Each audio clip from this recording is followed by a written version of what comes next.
오늘 우리에게 주신 하나님의 말씀은 사도행전 12장 13절부터 17절 말씀입니다. 사도행전 12장 13절부터 17절 말씀입니다. 다 함께 한 목소리로 읽도록 하겠습니다. 베드로가 대문을 두드린데 로데라 하는 여자아이가 영접하러 나왔다가 베드로의 음성인 줄 알고 기뻐하여 문을 미처 열지 못하고 달려들어가 말하되 베드로가 대문 밖에 섰더라 하니 그들이 말하되 내가 미쳤다 하나 여자아이는 힘써 말하되 참말이라 하니 그들이 말하되 그러면 그의 천사라 하더라. 베드로가 문 두드리기를 그치지 아니하니 그들이 문을 열어 베드로를 보고 놀라는지라. 베드로가 그들에게 손짓하여 조용하게 하고 주께서 자기를 이끌어 옥에서 나오게 하던 일을 말하고 또 야고보와 형제들에게 이 말을 전하라 하고 떠나 다른 곳으로 가니라. 아멘. 할렐루야. 오늘도 주의 전을 찾은 우리 성도님들을 주의 이름으로 사랑하고 축복합니다. 우리 옆에 계신 분들과 인사 나누겠습니다. 사랑합니다. 축복합니다.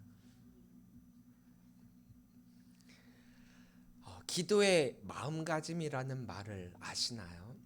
기도는 성도들에게 있어서 가장 기본이자 평생 함께해야 할 동반자입니다. 하지만 내가 하는 기도가 어떠한가? 이것을 제3자의 입장, 제3자의 눈으로 객관적으로 이것을 바라보는 것은 쉽지가 않아요. 내가 어떻게 기도를 하고 있는가? 내가 언제 기도하고 있는가? 또 내가 무엇을 위해 기도하고 있는가? 기도가 어떤 사건으로 인한 이유가 되기도 합니다. 하지만 우리가 흔히 말하듯 숨쉬듯 자연스럽게 기도해야 된다라고 하는 이 말을 통해서 이유 없는 기도가 있기도 해요. 일상의 삶 그 자체라고 보시면 됩니다. 하지만 일상의 삶이 그 자체로도 이유가 되고 의미가 있는 것처럼 이유 없는 기도라고 해서 의미가 없는 기도가 아니라 기도하는 그 자체가 의미가 있다라는 거예요. 그래서 구태여 구분을 하자면 이렇게 구분을 할 수가 있어요. 이유 있는 기도가 있고 이유 없는 기도가 있다라는 거죠. 이유가 있는 기도는 어떤 문제나 상황에 대해서 내가 하나님께 나의 바람이나 원함을 아뢰는 기도가 이유가 있는 기도라고 한다면, 이유 없는 기도는 일상생활에서 부모와 자식 간의 대화처럼 평상시 하나님과 대화하는 그런 기도를 의미하고 있습니다. 그렇기 때문에 중보 기도의 대부분은 이유 있는 기도겠죠. 왜냐? 중보 기도를 부탁할 때 기도의 제목 이렇게 기도해 주세요라고 하는 요청을 받게 되잖아요. 어떤 분한테 이런 말을 들은 적이 있습니다. 자기보다 믿음 좋은 어떤 성도들에게 또 목사님들에게 대화를 한다거나 상담을 하고 말씀을 들을 때 마지막에 꼭 듣는 말이 있다라는 거예요. 무슨 말이냐? 아무개 성도님 기도하겠습니다. 기도를 해주겠다라고 하니까 참 감사한 말이잖아요. 그런데 이분이 이 말을 꺼낸 데는 이유가 있어요. 뭐냐? 이분이 말씀하시는 의미로서의 이 멘트 기도하겠습니다. 이 말은 긍정적인 의미, 감사함으로 받아들여지는 그 기도하겠습니다가 아니라 정말 당신을 위해 기도하겠습니다. 이게 아니라 그냥 형식적으로 나오는 말로서 기도하겠습니다라는 멘트였기 때문에 그 말 자체를 믿지 못하겠다라는 거예요. 안타깝죠. 성도의 기도에 대해서 이렇게 부정적인 생각을 가지게 되었다라고 하는 것은 이미 뭔가에 대한 실망이 있었다라는 거예요. 하지만 의외로 이분이 느끼는 것처럼 성도들도 목회자들도 이 기도하겠습니다라는 말이 입에 붙어가지고 습관적으로 관용적으로 사용하고 또 이분 말처럼 실제적으로 이 진짜로 기도하는 게 아니라 그냥 말로만 그치는 경우가 참 많다라고 하는 게 진짜 문제라는 거죠. 이 점을 우리는 다시금 돌이켜보고 반성하면서 실제 나의 삶에서 중보 기도를 내가 어떻게 하고 어떤 의미를 차지하고 있는가에 대해서 깨달을 필요가 있습니다.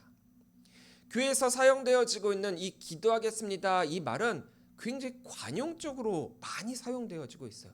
여러 부분에서 사용되어진다라는 거예요.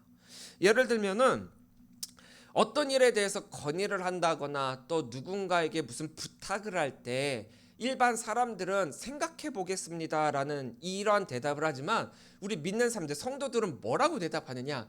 기도해 보겠습니다. 이렇게 대답을 해요. 근데 이건 진짜로 받아들일지 말지, 할지 말지에 대해서 하나님께 여쭤보고 대답을 하겠습니다라는 의미로 기도해 보겠습니다라고 하는 게 아니라, 많은 사람들이 이 대답을 하는 것은 거절을 좀 돌려가지고 좀 유들 있게 거절하는 표현으로 이 기도해 보겠습니다라는 말을 사용하기 때문에, 그래서 목회자들도 알아요. 이분들이 어떤 의미로 이렇게 대답을 하는지. 그래서 이 대답을 딱 하면은 그 자리에서 직접적으로 대답을 안 하고 이 말을 하면, 아, 거절의 의미가 담겨 있구나라는 그런 생각을 하기 때문에, 그래서 어느 정도 거절을 감안하고 씁쓸한 뒷걸음을 치게 됩니다. 목회자도 그렇게 느껴지더라고요. 그래서 우리가 이 기도하겠습니다라는 말을 너무 상투적으로 사용하고 또 어떤 상황과 문제를 끝맺기 위한 끝맺음으로 이 말을 사용한다라고 하는 이것은 그동안 우리가 이 기도를 너무 이용하고 있었다라고 하는 반증이기도 해요. 말 그대로 이용했다라는 거죠. 우리가 상투적으로 기도하겠습니다라고 하는 이 말은 사실 진짜 이게 무슨 뜻이냐? 사실 이 말은 모든 것을 아시는 하나님께서 모든 것을 이루실 능력으로 최고의 뜻으로 응답해 주시기를 원합니다라고 하는 축복과 같은 선언이에요. 축복의 선언이란 말이에요. 기도하겠습니다라는 말은. 그래서 기도로 중보하겠다라고 하는 이 말은 엄청난 의무가 들어가는 거예요. 의무가. 내가 어떤 사람을 위한 중보하는 그 시간, 그것은 내 시간과 장소와 물질과 나의 노력을 구별하고 헌신해서 하나님께 드리겠다라고 하는 결단과 같은 거예요. 그렇게 그 누군가를 위해 기도하겠다라고 하는 이 중보 기도는 우리 신앙의 결단이기도 합니다. 그러니까 쉽사리 기도하겠습니다.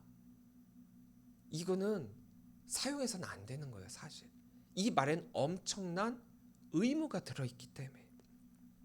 우리 주위에는 의외로 기도 모임이 많이 있습니다. 제가 예전에 사역했던 교회에서도 기도 모임이 날마다 있어요. 월요 기도 모임, 화요 기도 모임, 수요 기도 모임 매일 있습니다. 그 교회의 모토는 뭐냐? 기도가 끊이지 않는 교회거든요. 근데 그 기도를 릴레이로 계속 이어서 하는 그 기도의 목적은 뭐가 있느냐? 개인 기도는 안 돼요. 개인 기도가 아니라 기도의 제목을 받고 타인을 위한 중보 기도, 또 나와 전혀 상관없는 그 어느 나라를 위한 기도, 중보 기도가 주 목적입니다. 그래서 이 모임은 항상 중보를 하고 함께 신앙의 정신을 위해서 애쓰고 함께 믿음의 공동체를 이루어간다는 좋은 의미를 가지고 이 모임을 하고 있어요. 근데 모임이 길어지면 반드시 문제가 생기더라고요. 기도가 목적이라고 했죠. 그리고 그 기도를 통해 하나님의 응답을 받는 게 이 모임의 목적인데, 저는 그냥 긍정적인 의미로서만 이 기도 모임을 바라보고 싶은데 가끔 이 모임에 정치적인 색깔이 띠게 되고 또 사적 목적을 가지고 편향적 기도를 하게 된다던가 자기가 좋아하는 사람들의 입맛에만 맞게끔 하는 그런 모임을 하는 분들도 계시지만, 저는 이런 건 다 제쳐두고 순수하게 기도만을 목적으로 하는 이 모임이다. 그러면 저는 찬성해요. 왜냐? 기도의 끈은 놓치지 말아야 되기 때문이죠. 원래 취지의 기도 모임, 이 모든 것들은 하나님의 응답을 받는 것에 있습니다. 다른 거 생각할 필요가 없죠. 코람데오, 하나님 앞에 바로 서서 하나님께서 주시는 그 말씀에 엎드려지며 그 말씀에 귀를 기울이고 말씀대로 순종하는 것, 이게 모든 기도의 목적입니다. 모든 기도의 바른 모습이죠. 그런데 이 기도는 말 그대로 이용을 할 때 반드시 문제가 생겨요. 기도는 우리가 이용하는 것이 아니라 반대로 하나님께서 우리를 이용하는 거예요. 그러니까 하나님께 우리가 사용되어지는 게 기도라는 거란 말이에요. 근데 우리는 자꾸 이걸 잘못 해석해서 우리가 하나님을 이용한다 생각하죠.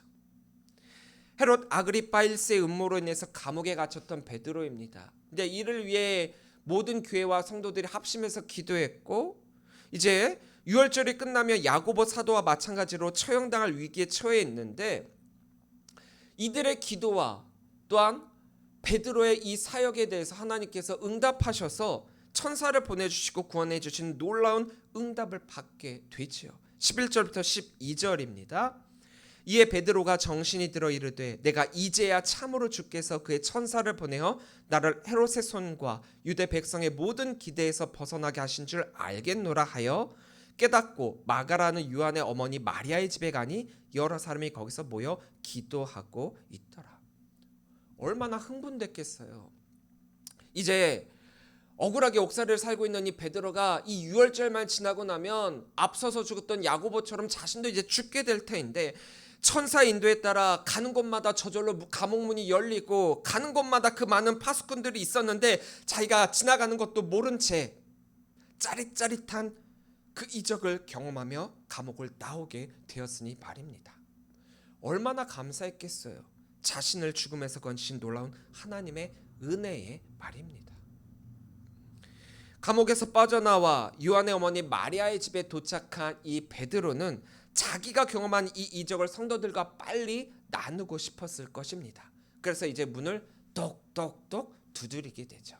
13절 14절입니다. 베드로가 대문을 두드린데 로데라는 여자아이가 영접하러 나왔다가 베드로의 음성인 줄 알고 기뻐하여 문을 미처 열지 못하고 달려들어가 말하되 베드로가 대문 밖에 섰더라 하니. 자, 지금 이 성도들이 모여있는 이곳은 기도의 곳이에요. 기도하는 장소란 말입니다. 베드로를 위해 기도 모임이 한창 뜨겁게 열리고 있는 곳입니다. 물론 여기에서 이들이 어떠한 기도 제목을 가지고 기도했는지 그 기도의 내용은 우리가 알 바가 없어요. 하지만 기도하고 있습니다. 하지만 축축컨대 베드로를 위한 기도 모임인 만큼 아마도 이렇게 기도하지 않았을까요? 베드로를 무사히 그 감옥에서 건져내 드시고 우리 품에 안기게 하여 주옵소서. 베드로의 무사 기한이겠죠.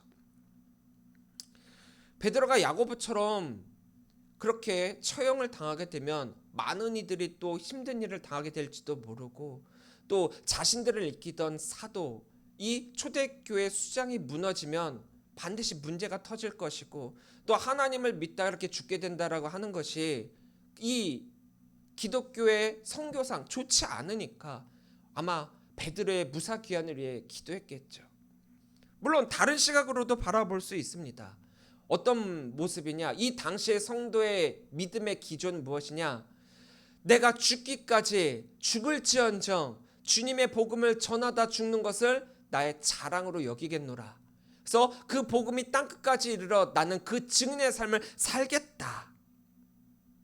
그래서 복음을 위해 처형당한 이 야고보처럼 베드로 역시 복음을 위해 감옥에 갔다라고 한다면 그 복음을 위해 죽을 수도 있겠지만 그로 말미암아 복음이 끊어지지 않고 땅끝까지 이 복음이 전해질 수 있기를, 그리고 감옥에 있는 이 베드로와 주님께서 함께 하셔서 이 복음 증거하는 일이 멈추지 않게 해달라. 다른 시각으로 보면 이런 기도를 했을 수도 있어요.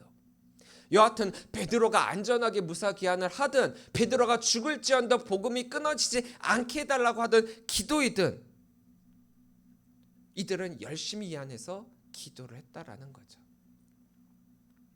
여하튼 이 베드로를 위해 이 기도했다라고 하는 이 사실만큼은 변함없는 공통된 분모입니다. 지금 이 기도 모임에서 열심히 모든 성도들이 합심하여 이것을 위해 기도하고 있어요. 그런데 이들이 어떻게 기도했는지 내용은 알 수 없지만 이 기도 응답에 대한 반응은 각각 달랐습니다. 먼저 오늘 본문에 등장하는 로데라는 아이를 한번 볼까요? 어린아이죠. 어린 여자입니다. 성경에서 보면은 딱 여기에서만 등장하는 단역 중에 단역이에요. 근데 이 아이의 반응은 어땠느냐?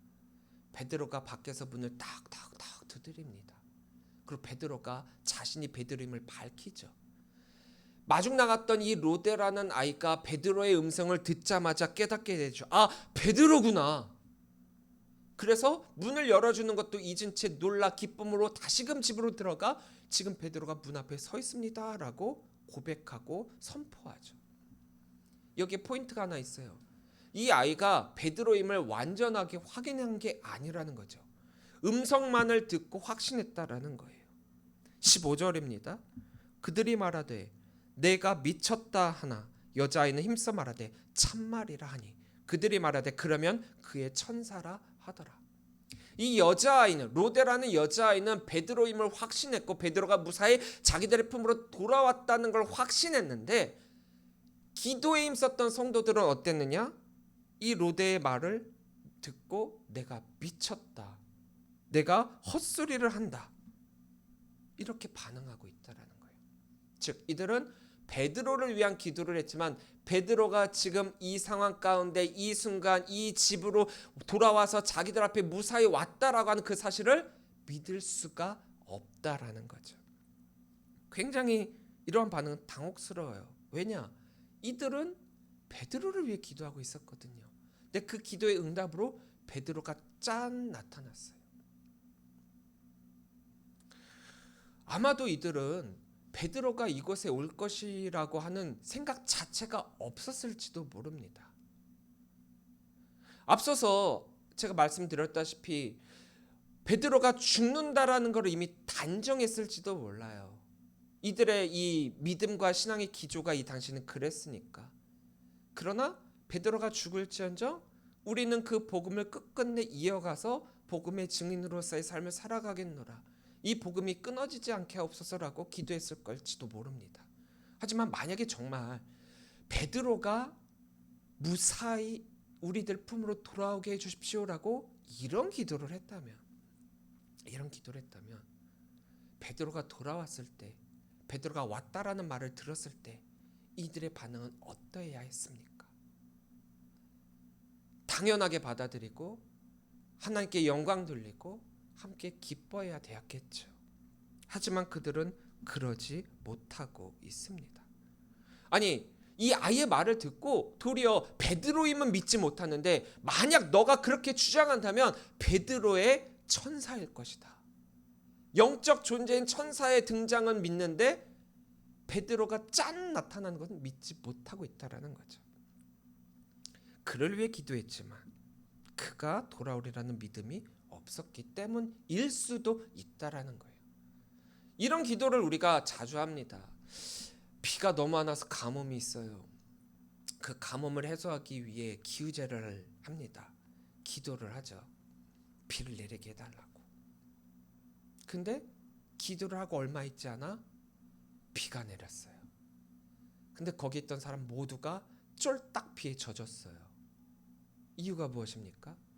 비를 내리게 해달라는 기도를 하러 갔는데 단 한 사람도 우산을 가지고 간 사람이 없어요. 비가 내릴 것이라는 믿음이 없이 기도를 했다는 거죠.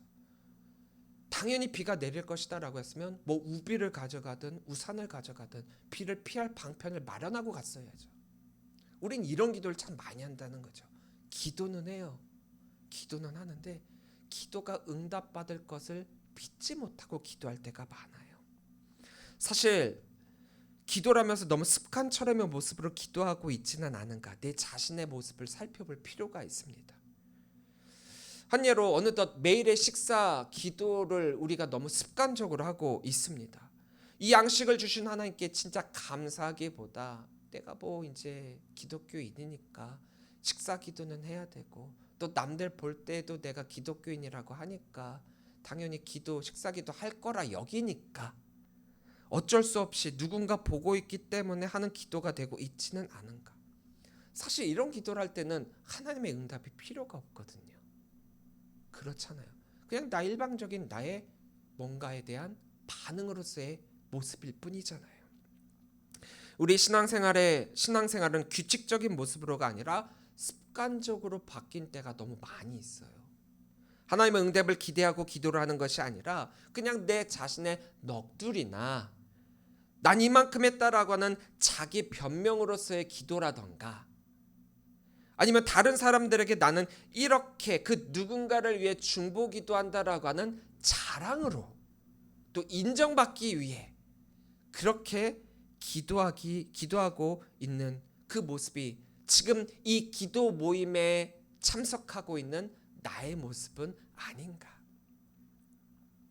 성도들이 뭐 열심히 기도했죠. 그리고 그 기도의 응답으로 베드로가 등장했습니다.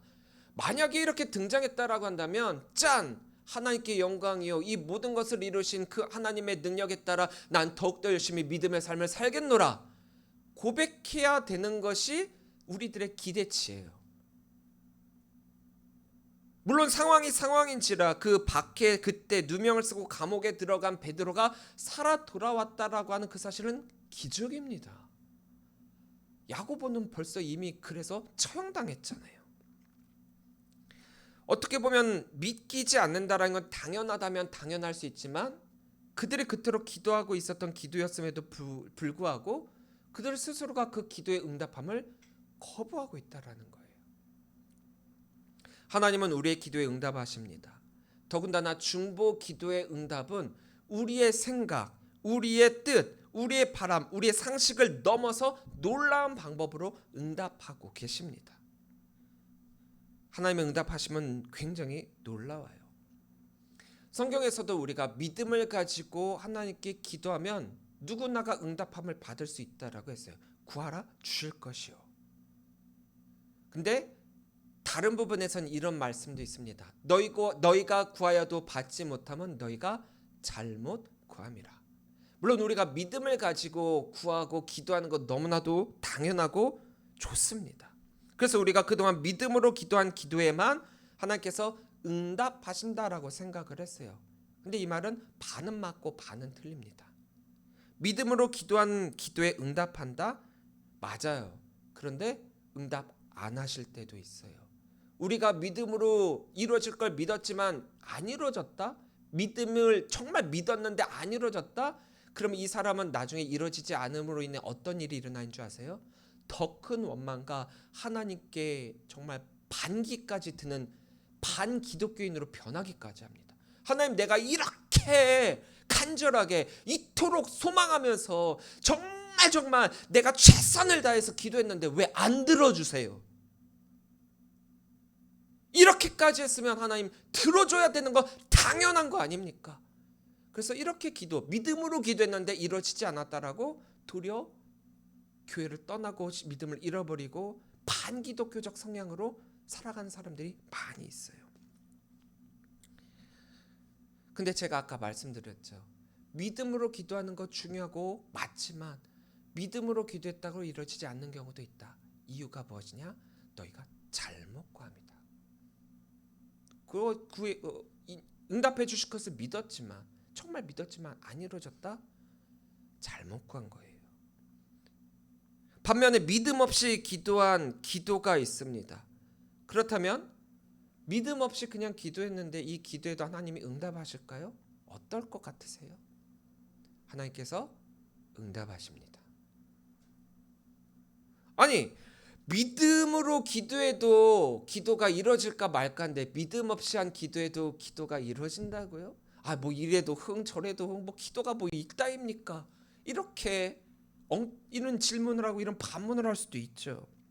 하지만 제가 지난주에 말씀드렸다시피 우리가 기도에 대한 하나님의 응답은 우리의 바람의 이루어짐이 아니라 하나님의 뜻대로의 또한 하나님의 뜻의 완성이라고 했습니다. 물론 기도하는 입장에서의 믿음은 굉장히 중요해요. 믿음을 가지고 기도하는 건 중요합니다. 하지만 더 중요한 것은 아무리 우리가 믿음으로 기도하다라고 하더라도 그것이 하나님과 뜻과 무관한 것이라면 이루어지지 않는다라는 거예요. 근데 반면에 믿음 없이 그냥 형식적으로 그냥 기도했어요. 말 그대로 그냥 기도했어요. 근데 그 기도가 이루어졌다? 비록 나는 믿음 없이 기도했을지는 모르지만 그 기도는 하나님의 계획하심과 하나님의 뜻에 합당하고 또 그것은 반드시 이루어져야 될 것이기 때문에 이루어주시는 때도 있다라는 거예요. 우리가 기도할 때 믿음 중요합니다. 하지만 우리의 왔다 갔다 하는 그런 믿음보다도 하나님의 뜻대로의 응답이 더 중요합니다. 우리가 하나님의 응답에 대해서 자꾸 착각하고 실수하고 잘못 생각하는 것은 하나님의 응답은 나의 바람대로의 방법대로 되어야 응답되어지는 것이다 라고 여기기 때문이라는 거죠. 그래서 기도하는 자의 올바른 자세는 나는 하나님께 기도한다. 그리고 하나님의 응답함을 기다린다. 그리고 주신 그 말씀대로 순종하겠다. 생각보다 단순해요. 나는 기도를 하고 하나님 응답을 주시고 그 주신 응답에 나는 순종하겠노라 결단한다.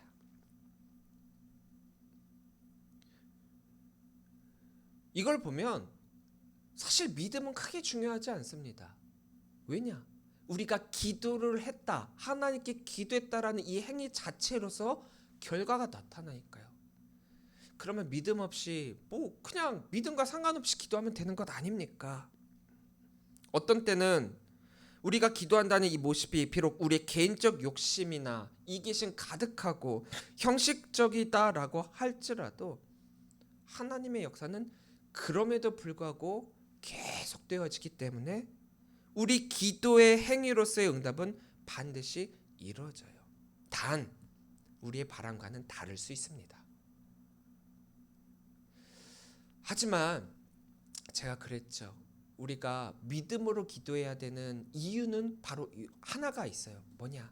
우리의 믿음이 곧 하나님의 뜻을 분별할 수 있는 합당하심으로까지 나아가야 되기 때문이에요. 그러니까 우리가 열심히 하는 그 기도의 최종 목적은 하나님의 뜻하심을 발견하고 분별하는 데 있다라는 거죠.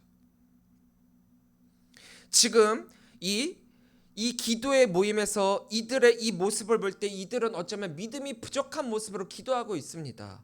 믿음이 부족한 상태이기는 하지만 그럼에도 베드로는 아직 초대교회에 필요한 사람이었고 아직 사역을 해야 되는 사람이고 베드로를 통해서 이루어진 초대교회의 역사는 남아있기 때문에 이들이 어떻게 기도했든지 간에 베드로를 위한 이 기도가 하나님의 뜻과 합쳐져서 이루어진 응답이 바로 베드로가 탈옥하여 이 자리에 무사 귀환했다라는 거예요. 인간의 방법으로가 아니라 하나님의 방법으로 말입니다. 아까 제가 처음 기도의 마음가짐이란 말을 사용을 했죠. 우리가 무엇을 위해 기도하고 있는가? 이게 우리의 첫 번째 기도의 마음가짐이에요. 근데 두 번째 기도의 마음가짐은 어떤 믿음을 가지고 기도를 하고 있는가? 이게 더 중요해요. 일단 기도를 해야 되는 행위가 먼저 있어야 되는 건 맞죠. 근데 두 번째, 어떤 믿음을 가지고 기도하는가? 근데 여기서의 믿음은 우리의 바람, 내가 원하는 것을 이룬다라고 하는 것을 믿는다, 그런 믿음이 아니라 아까도 말씀드렸다시피 하나님께서 이 기도를 통해 어떤 뜻하심을 이루실 것인가를 분별하고 확신하는 그 하나님의 뜻하심의 분별함. 16절부터 17절입니다. 베드로가 문 두드리기를 그치지 아니하니 그들이 문을 열어 베드로를 보고 놀라는지라. 베드로가 그들에게 손짓하여 조용하게 하고 주께서 자기를 이끌어 옥에서 나오게 하던 일을 말하고 또 야고보와 형제들에게 이 말을 전하라 하고 떠나 다른 곳으로 가니라. 베드로의 등장은 이 성도들에게 굉장히 충격적이었죠. 놀람이 그칩니다. 로데는 베드로의 음성을 듣고 베드로다! 베드로가 무사하게 우리에게 돌아왔다라고 하는 확신을 가지고 있었지만 성도들은 문 밖에 있는 사람이 베드로라는 사실을 믿지 않았습니다. 그런데 계속되는 문 두드림의 문을 열어보니까 정말 베드로가 밖에 있는 거예요. 정말 놀랄 노자였던 거죠. 베드로를 위한 기도 모임이었지만 그들이 생각한 응답은 베드로의 등장이 아니었거든요. 열심히 기도했어요. 근데 기도의 응답은 자기들이 생각한 것과 전혀 다른 응답이 왔습니다. 그럼 이건 하나님의 응답이 아닐까요? 아니죠. 이게 하나님의 응답이라는 거예요. 이걸 믿어야 되고 이걸 확신하고 결단해야죠. 하지만 결과론적으로 베드로의 등장은 이들에게도 큰 놀라움이 되었고 기쁨이 되었습니다. 그들의 믿음 없음으로의 결과든 그들이 원하던 방법과 다른 방법으로의 결과였든 말입니다. 이게 최고의 방법으로 응답해 주신 하나님의 응답이라는 거예요. 하나님의 자녀들이 어떤 기도를 하든지 간에 하나님은 반드시 응답하십니다. 하나님의 방법으로 말해요. 하지만 같은 사건, 같은 것들에 대해서 하나님은 각 사람들에게 다른 응답을 주세요. 우리는 이걸 인정해야 돼요. 하나님은 다 똑같이 응답하시는 게 아닙니다. 중요한 것은 하나님의 응답하심에 대해서 우리가 어떻게 반응하느냐라는 거예요. 간증이 있죠. 간증. 내가 하나님께 이렇게 기도를 했더니 나는 이런 기도의 응답함을 받았다. 나는 이런 응답을 받았는데 왜 너는 하나님께 기도하고 이런 응답 받지 못했느냐? 이렇게 하면 안 된다라는 거예요. 똑같은 기도를 하고 똑같은 상황이다라고 하더라도 하나님께서 우리에게 주시는 응답함은 사람마다 다르다라는 거예요. 왜냐? 하나님이 우리를 향한 뜻하심의 방법은 내 생각과 내 뜻과 내 방법과 전혀 다르니까요. 그래서 개인적 간증을 될 때 조심해야 되는 것은 놀라운 하나님의 은혜를 우리가 간접적으로 경험한다. 그런 의미에서 이 간증 듣는 건 좋지만 그 간증을 나와 동일시해서는 안 된다라는 거예요. 이 굉장히 위험한 거거든요. 간증을 듣는 것은 여러 가지로 유익해요. 하지만 하나님께서 개인마다 각각 다르게 응답하신다라는 것. 왜냐? 나에게 가장 좋은 방법으로 하나님의 뜻대로 하나님의 방법대로 주시기 때문이라는 것을. 기도의 올바른 마음가짐은 기도를 시작하는 그때와 기도를 마치는 그때와 기도의 응답함을 받는 그 순간과 또 그 응답함에 반응하는 그때가 언제나 변함없이 항상 같아야 합니다. 무엇으로요? 하나님의 방법으로, 하나님의 뜻대로 이 기도는 이루어진다라는 것을 말입니다. 자, 그렇다면 우리는 뭘 해야 되냐? 하나님의 응답하심에 올바로 반응하기만 하면 되는 거예요. 여러분들의 기도에 대해서 하나님의 응답이 주어졌는데 그러면 하나님이 주신 그 응답에 여러분들은 믿음과 순종으로 따르겠습니까? 아니면 내 생각과 다르다고, 내가 원하던 것과 다르다고, 내가 바라던 결말이 아니라고 해서 원망하시겠습니까? 오늘도 우리는 기도를 하죠. 기도가 우리 매일의 삶의 중심이긴 합니다.